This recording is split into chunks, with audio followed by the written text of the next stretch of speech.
what's up, guys? Today, I just want to read from my essay I wrote this year, or last semester. No, it was this semester. I'm tripping. The start of the semester. I stayed up all night last night, so if I'm like lagging a little bit, don't be a dick about it. Alright, cool. So, I wrote this essay. Obesity, food is an addiction. Honestly, I wanted to write my essay about how rap makes people degenerate, or that rap is degenerate, and pretty much like it's a big lecture hall, and you have to tell it's like 3 TAs, right, or 3 people, and you each get assigned one. You have to go up and get it approved, and I go up and I tell the teacher, and she's a bitch about it, and I'm like, alright, go fuck yourself.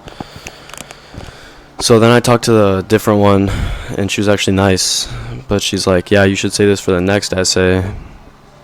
That was the actual teacher, so I don't remember her name, but shout out my English teacher. Anyways, yeah, if you're watching this, I don't remember your name either. Not Tara, the other one, the fat one. Go fuck yourself. Alright, sorry, that's a little bit mean, guys. Oh, Miss Alden, that's her name. Shout out Miss Alden. Shout out Tara. Both of you guys are cool. I'm just going to read this off. I'll elaborate a little bit. I'm going to skip some sections. So if I pause for a second, just chill. Okay. Have you ever looked at a person struggling with a habit and wondered why they can't seem to curb it? Many people, when told to think of an addiction, think of drugs. Between normal addictions like alcohol and nicotine that are common in America, to the abnormal drug addictions plaguing our cities, such as crack or heroin, addiction is an expansive and broad term. The television show My Strange Addiction has exposed the less commonly understood portions of addictions. The fact that addiction does not require a drug like most people would think is now highlighted to the masses. People can be addicted to even unusual and unsettling things, such as eating glass. These are all from the show. Eating glass, dating a car, and collecting shower drain hair. So, what are the requirements for something to be addicted? Or something to be an addiction? Sheesh, man. Criteria are withdrawals, a change in the brain reward system, and a lack of control. And obesity does all these things. So it's like the point of the essay is that you define like a term, and then you talk about something as a thing, right? Santa Claus is a criminal, right? That's the example they give us. The difference between an addiction and habit can be concluded from an APA excerpt. A state of physiological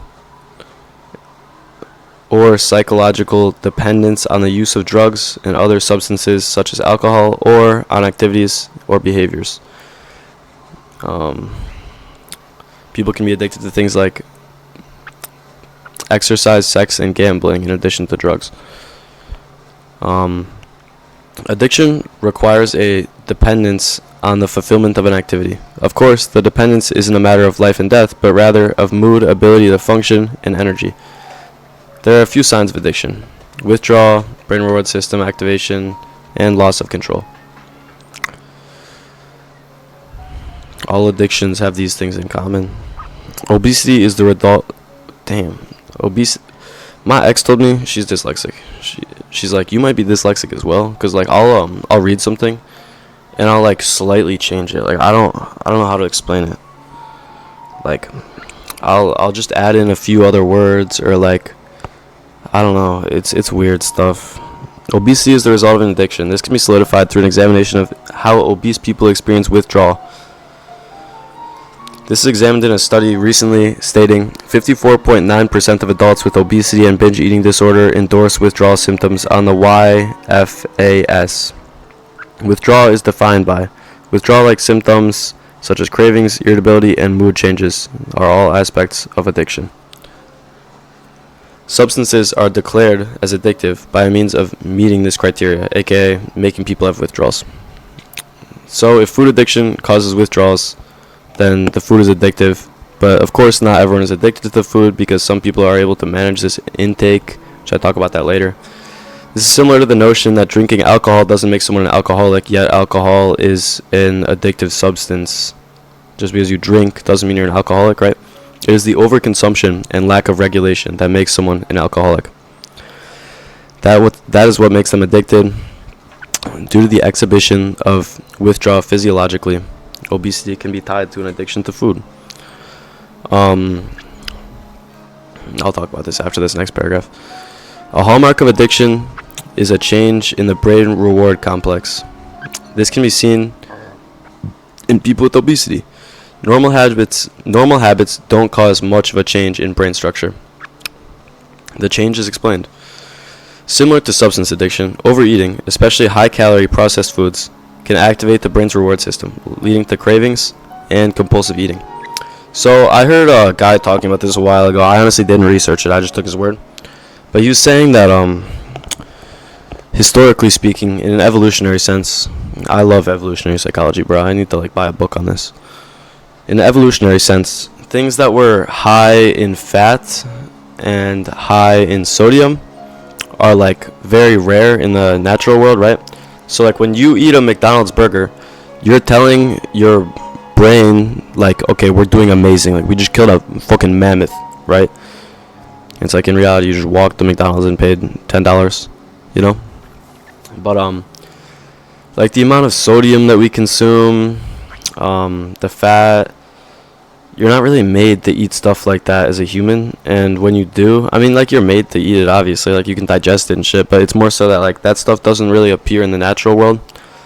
So when you eat it, your dopamine spikes way up, and people get horribly addicted to food through this, right? I don't know if you guys know Financial Audit. I watch on Snapchat sometimes when I'm being stupid. And there's this couple on there, and they literally ate out 3 times a day, and they're both fat, of course.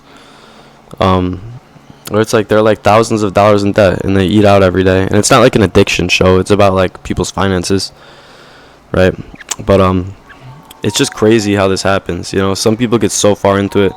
In addition to this, I would make the argument that people in the hood have a I remember I talked to my mom about this a while ago. People in the hood kind of have a tendency to get addicted to food as well, just because they're eating shitty stuff, I mean, A, they don't have time to cook, so they end up eating out more. And B, I don't know, there's more shitty food in the hood, I think Kanye was talking about that. Me and my friend were talking about it last night. Kanye's in the hood, everywhere that you go, it's places to cash checks and liquor stores. He's everything is trying to keep you down, even the food. The food here is fucked. You don't get anything good. They want to keep you here, all this stuff. But yeah, I was talking to my mom, and I'm well, if this woman's fat, how is she poor? Because we were talking about Lizzo. This was years ago, right when she first got famous. And I was well, what do you mean she used to be really poor if she's really fat? If she's morbidly obese, how is she poor? And she's well, here's the thing, broke people don't really afford foods that are not going to make them really fat. Unless, of course, you're really broke and you're missing a bunch of meals, then yeah, you're not going to get fat. Anyways, changes in neurology are explained in a study. Changes in feeding behaviors in individuals with obesity are a result of alterations in the central serotonin and dopamine systems. Changes in the chemical aspect of addiction, otherwise known as chemical dependence. Obesity causes changes in such chemical transmitters, therefore, it's a food addiction. Loss of control is the last paragraph. Obesity is a result of food addiction. They go hand in hand. Obese people have a tendency to lack control of their actions in relation to food consumption. Loss of control over eating, a hallmark of addiction, is observed in individuals with obesity who find it challenging to regulate their food intake. People struggling with obesity understand the dangers of their habits. It is extremely difficult to not correlate the two diseases. It is extremely not. Damn, sheesh, bro. I'm fucked right now. It's extremely difficult to not correlate obesity and danger in America. I'm switching it up, bro, because I can't read that sentence. I don't know why. I literally wrote it. It's hard to not correlate obesity with disease in America because diseases like diabetes affect 1 in 10 Americans, and 90 to 95% of those have type 2 diabetes caused by bad eating habits sustained over a long period of time, right? You literally can't neglect the fact that being fat makes you unhealthy in America. because it's everywhere. It's literally everywhere, bro. Like, you have to be blind. You have to be so delusional to not correlate those things. In addition to this, obesity-related conditions, including heart disease, strokes, type 2 diabetes, and certain types of cancer, these are the leading causes of preventable mature death in America. America is plagued with these issues, and nearly everyone is at least vaguely knowledgeable. Yet, obese people tend to lack the control to assert their self-control. People tend to lack the control to assert themselves, I guess, being healthy, and solve this problem. This is because people struggling with obesity are addicted to consuming these things. Without the addiction, people would just simply choose the better, healthier option. And then I have a counter argument paragraph talking about thyroid issues. I'll just present the research really quick. There's no indication for L-T4 administration to control body weight except for in obese hypothyroid patients. Therefore, guys, just because you can control this issue through medicating your thyroid gland, there's a correlation to that, right? But here's the thing, guys. I feel like it's so often that we overemphasize genetic factors and things. And I know that like people hate to hear that, but it's just true, you know? People will be like, no, don't talk to him about him being fat. Like, what if he has a thyroid issue, or what if he has some condition that makes him like this, right? And it's like, that's rarely the case, you know? Don't get me wrong, it happens for a lot of people, for sure, a ton of people, but a lot of people it's very preventable.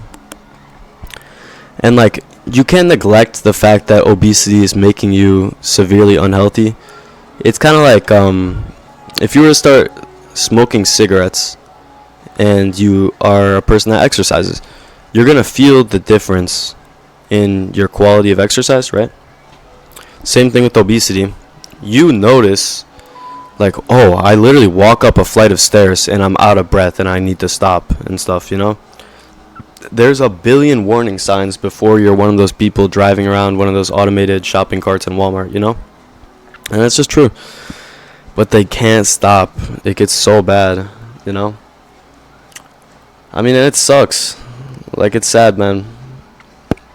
But the whole reason I researched this in the first place was because my friend goes, dude, fat people are just waiting to be addicted to drugs. That's what he told me. And I was like, that's interesting. And I started researching it. I didn't really write about this, but glutamate transmission. Shit, bro. I'm sorry, guys. This is like, I keep mispronouncing things and stuff. It's not good. Glutamate transmission. Glutamate is the chemical that pretty much deals with how adaptive you are. So people high in glutamate are going to adapt to their environments significantly more than people who are lower in it, right? So when you're adaptive, I mean, that's being addictive is really what it is. Like, I mean, I'm not saying that you have to be addicted to things if you're an adaptive person, but generally speaking, there's a heavy correlation between the two. And yeah, that's what like first inspired me to do this. And I was just gonna research on my own, but I need an essay to write. I have a lot of essays I want to present here. I have like a 17-page, bro. This is messed up. I'm sorry, Mr. Lawson. I'm sorry. My English teacher last year in my junior English class, in the lower level one too. Yeah, I know I'm in college junior year last year. Yeah, I know, crazy. I graduated early. A year early, not a semester. We were supposed to write a essay. He said at most 7 pages, and mine was 17, bro. But anyways, I was writing about oxycodone and how pretty much Purdue Pharma made the fentanyl crisis. I mean, like, yeah, China sent it over, but Purdue set up all the circumstances and all this. And yeah, I want to make a video about it. It's pretty interesting stuff. But I don't know. I'm not gonna read another essay today after this, bro. I'm gonna still upload this though. Let me know what you guys think. I don't mean to dick on people. Like, everyone has vices, you know. I'm not Jesus. I sin. Don't get me wrong. But you should never get comfortable with losing. You know? And that's what so many people do. Like, when you're at the point of getting type 2 diabetes, you got comfortable with losing, bro. You let go. And, like,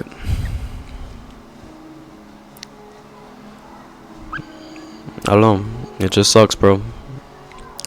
That being said, fat kids end up being the best guys ever, bro. Dudes that were fat in high school, middle school, and then, like, they lost it are the best dudes to be around. Because they know what it's like, bro. They know what it's like to be the fat dude that no girls want, that everyone makes fun of and shit. They've been at the bottom.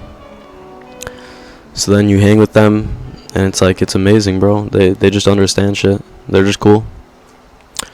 I want to make a video about that, too. About, like, men being at the bottom.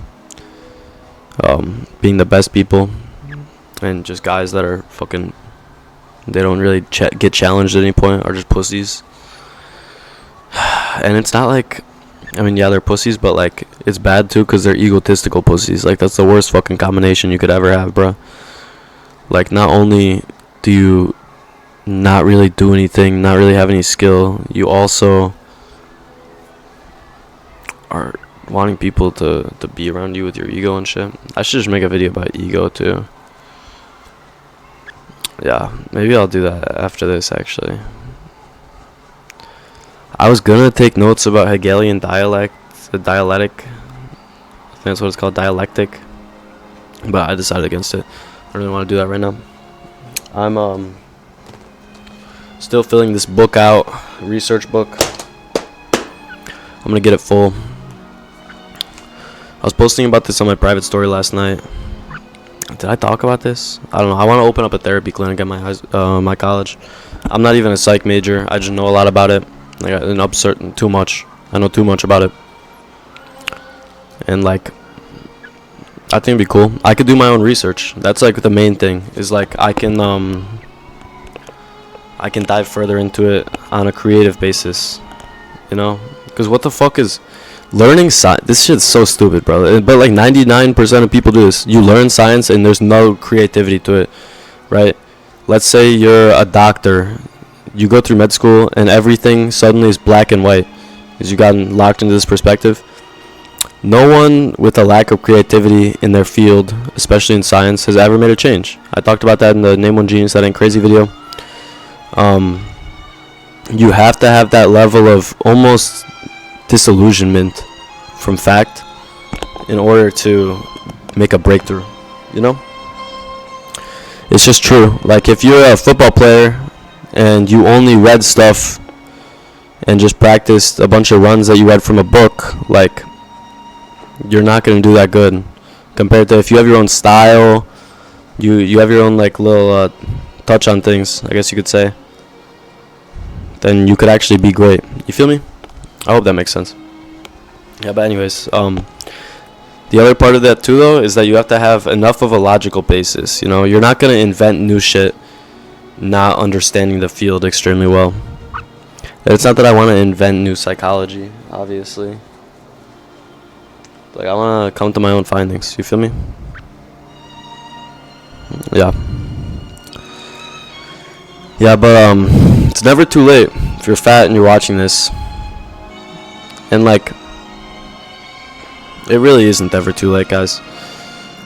It really isn't. You could still hit the gym. You could. You know, caloric deficit. Eat a fibrous diet. Drink some caffeine. Get your urges. It could be done. Find your fat buddy with you. You and your wife both lose weight. You know? There's a lot of stuff you could do and escape this, but it's tough. It's really tough, honestly. Like, I think it's really hard to get past the habitual part of it, cause like if you're addicted to like a drug, you have to go out and get it. You have to do all this shit. Food, bro. There's McDonald's everywhere. Everyone goes and eats shitty food all the time, especially if you're fat. You probably have fat friends that you go eat bad stuff with, you know. But you can do it, man. I swear. It's doable. Like, yeah, you ain't gonna look like Hercules at the end of this. You're gonna have loose skin and shit. Don't get me wrong, but you'll be 10 times healthier. It's never over. It really isn't. That's it, guys. Comment below any thoughts. Maybe I don't know. Maybe I'll link the essay. I'm not sure. Not yet though, because it has my real name attached to it. I'll have to like make a burner Google account. It's kind of messed up. Anyways.